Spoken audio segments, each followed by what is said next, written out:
All Hallows Eve, the evening your nightmares come to life, all the creatures of the night come out to play.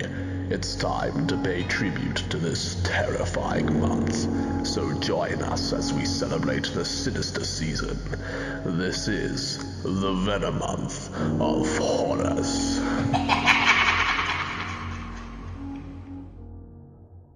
Hello and welcome to the Venom Month of Horrors. 31 days of pure terror in video form, and today, in honor of George Romero, we're looking at the world of the undead. Do I have to?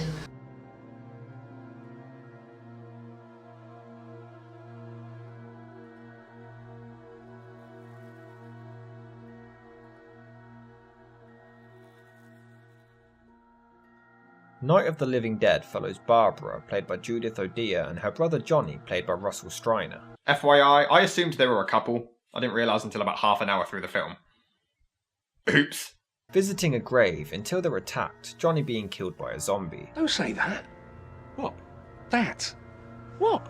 That? The Z word. Don't say it. Barbara rushes to a nearby house for safety where she meets Ben, played by Dwayne Jones. Together Barbara just sits around, so Ben alone secures the house before discovering a family in the cellar. Harry, played by Carl Hardman. That may be the most badass name ever. Yes. His wife Helen, played by Marilyn Eastman, their injured daughter, along with Tom, played by Keith Wayne, and his girlfriend Judy, played by Judith Ridley. No, Judy! Shut up! Harry is a pain in the ass and constantly causes issues, but the entire film is set in one night in this house fighting off the undead until they can find help and be rescued. And hey, Ben survived! Yes! He was actually my favourite character and I really wanted him to survive, and I'm just so happy.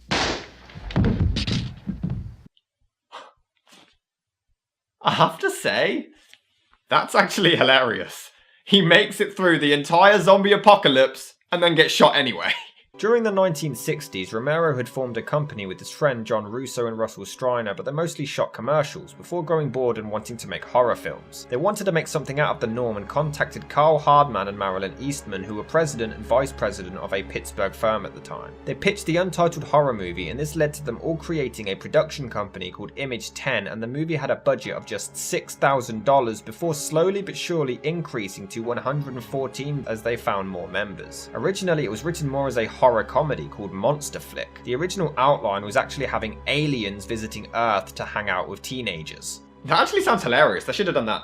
I'm not sure that that's certain at all. A second draft had a guy run away from home, come across some corpses that aliens are using for food, so Romero decided to combine the ideas. Otherwise, it would have just been ripping off the Richard Matheson novel I Am Legend. The final draft was written by John Russo in just 3 days in 1967 and focused on the flesh-eating zombies, though the film refers to them as ghouls. I thought I Am Legend was about revolution. I said if you're going to do something about revolution, you should start at the beginning. I mean, Richard starts his book with one man left. Everybody in the world has become a vampire. I said we've got to start at the beginning and tweak it up a little bit. I couldn't use vampires because he did, so I wanted something that would be an earth-shaking change, something that was forever, something that was really at the heart of it. I said, so what if the dead stop staying dead? And the stories are about how people respond or fail to respond to this. That's really all the zombies ever represented to me. In Richard's book, in the original I Am Legend, that's what I thought the book was about. There's this global change and there's one guy holding out saying, wait a minute, I'm still a human. He's wrong. Go ahead, join them, you'll live forever. In a certain sense, he's wrong, but on the other hand, you've got to respect him for taking that position. Unfortunately, Richard Matheson himself did not like Romero's interpretation of the story, calling it corny. He said that the director's a nice guy and he holds no animosity towards him, however, and film critic Daniel Griffin slated the movie, claiming Romero may admit he rips off I Am Legend, but he doesn't even do anything new or different with it. I don't want to hear any more from you, mister. Originally, the character of Ben was a lot less educated and ditzy, but Dwayne Jones refused to play the part like this and changed it with his own performance. Oh yeah, why would the sole survivor be a dumbass? We don't really know. A lot of the dialogue was improvised too, and Dwayne Jones being cast was a bold move. The character was written to be Caucasian, and back then having a black man as the hero of an American film was very rarely done, but Romero simply said he gave the best audition and was best for the part, regardless of race. He was also accused of being inspired by the real-life assassination of Martin Luther King, but Romero denied this and claimed he only found out about the shooting on his way to distribute the already finished movie. The film was obviously limited due to its small budget, and considering this was his first ever feature, Romero took much inspiration from horror films he grew up start with, A Night of the Living Dead was premiered on October the 1st, 1968 in Pittsburgh, Pennsylvania. The film gathered the attention of preteens and youngsters as the MPAA rating system wasn't even around for another month, so young children were actually able to go and see this film. Roger Ebert slammed parents and even cinemas for letting children see a film as graphic as this. The kids in the audience were stunned. There was almost complete silence. The movie had stopped being delightfully scary about halfway through and had become unexpectedly terrifying. There was a little girl across the aisle from me, maybe 9 years old, who was sitting very still in her seat and crying. It's hard to remember what sort of effect this movie might have had on you when you were 6 or 7, but try to remember.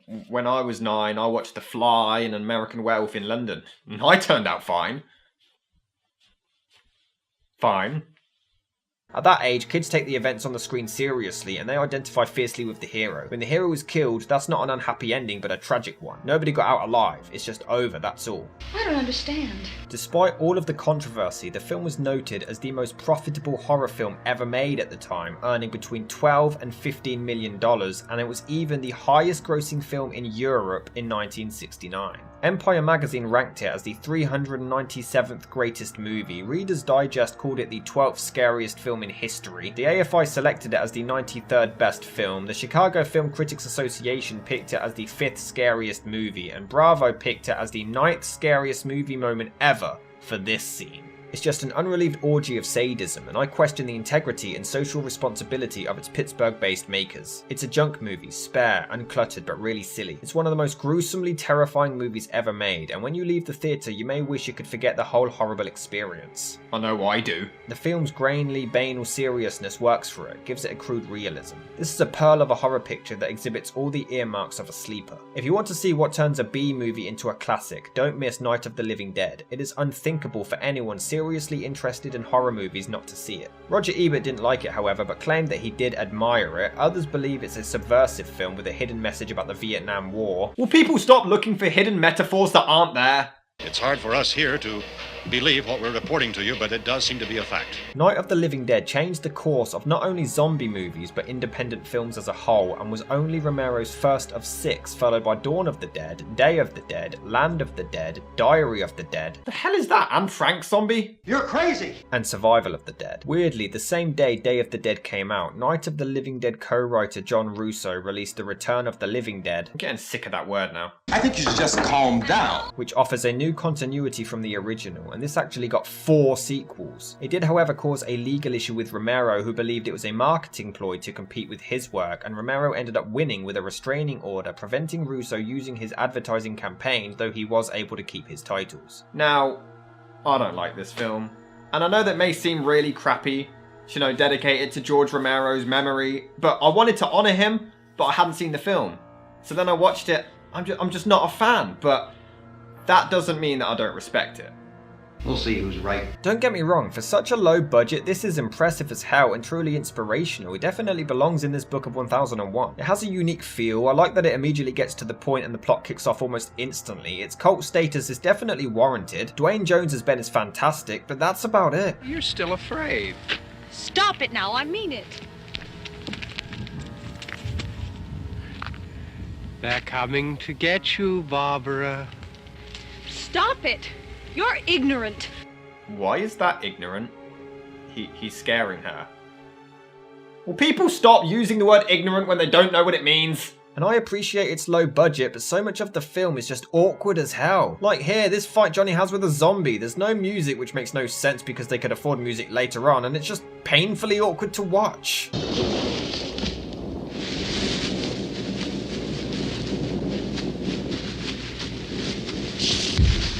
Also, a zombie using a brick. Aren't they supposed to be brain dead, like just brains?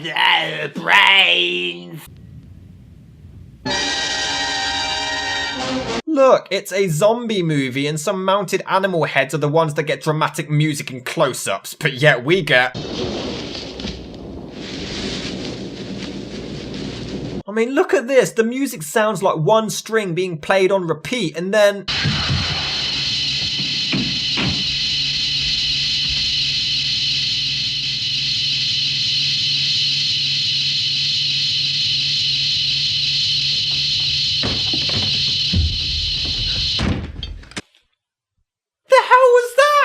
awkward meeting ever. Have you seen any more around here? I can take care of those two. That's why you ran like a pussy when there was just one of them.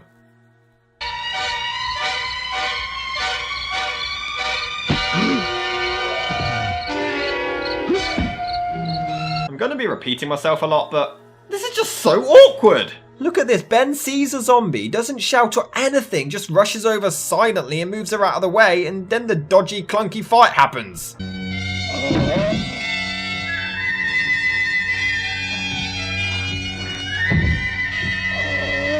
How even the editing is awkward, from random cutting to close-ups to medium shots to panning to the side, it's all just so weird. There's a part where some hands come through the window, and again there's no dialogue, just awkward rushing over to silently fight them off.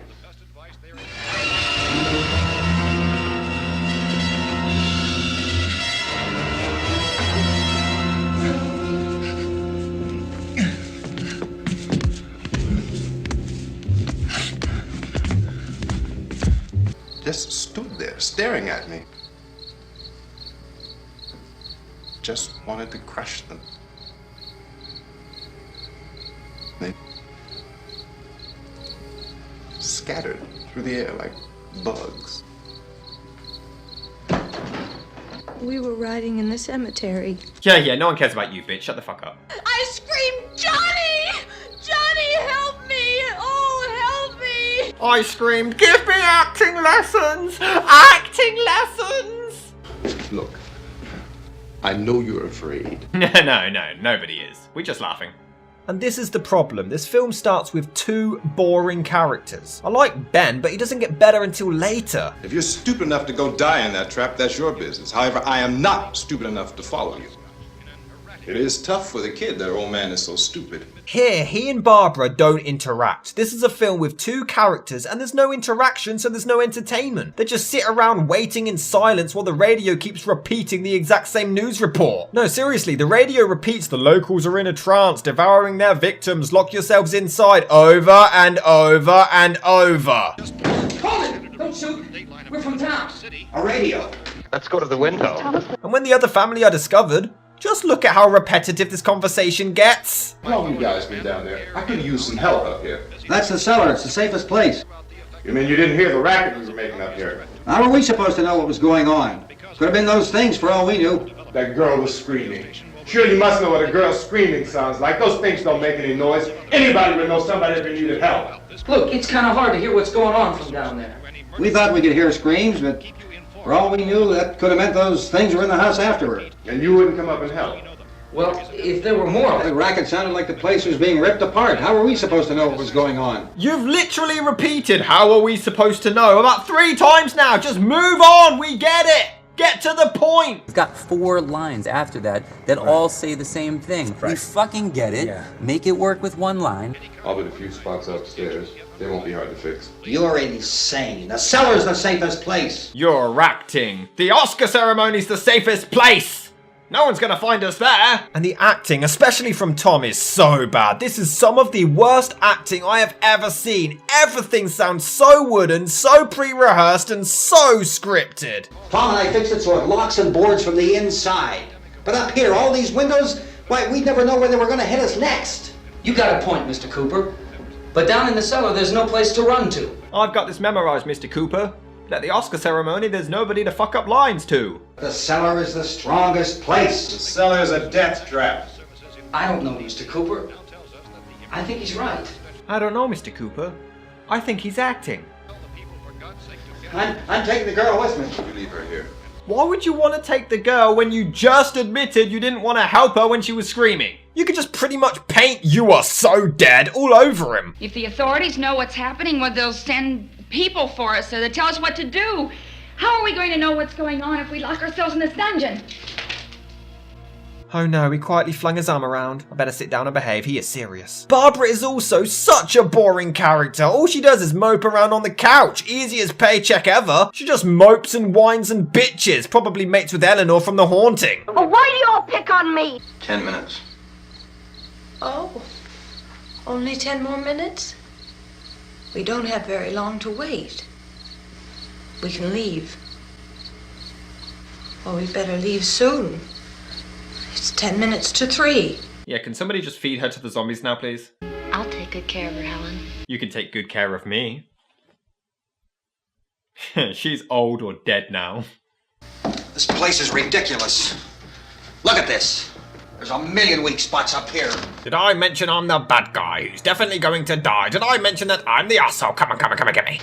The wave of murder which is sweeping the eastern third of the nation is being committed by creatures who feast upon the flesh of their victims. Hey, it has come to my attention that you've basically given up on your entire plot and you're just showing this long-ass broadcast on the TV because even you know your film sucks. So I just wanted to know, at any point, you know, if you guys could, like, resume the plot, that would be great. Just get back into it, start communicating, you know, improve the acting preferably. But yeah, if you just want to stop doing this, that would be fantastic. Seriously, we sit and watch the TV for so long about crap we don't care about. It's just padding to ensure that they hit the feature length. Give us zombies and get on with it. It's only about 17 miles from here.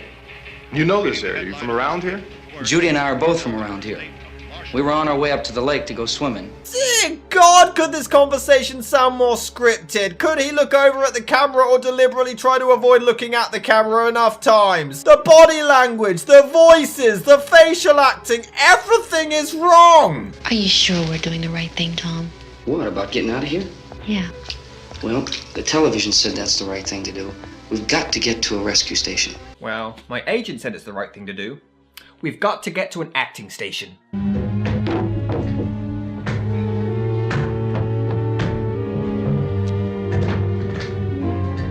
Oh, you are so dead. Isn't it insanely dangerous to throw Molotov cocktails directly near your escape car? I mean, one false throw and your escape car is up in flames, you moron. And then they shoot the goddamn gas tank key. And then they drive off in the truck that's half on fire. You deserve to die. Good. Why does Cooper actually lock Ben outside? The zombies kill Ben, they're still gonna know you're indoors. It's just a stupid thing to do. And they don't even look scary. Again, I respect the production for its budget, but they just look like normal people having lunch together.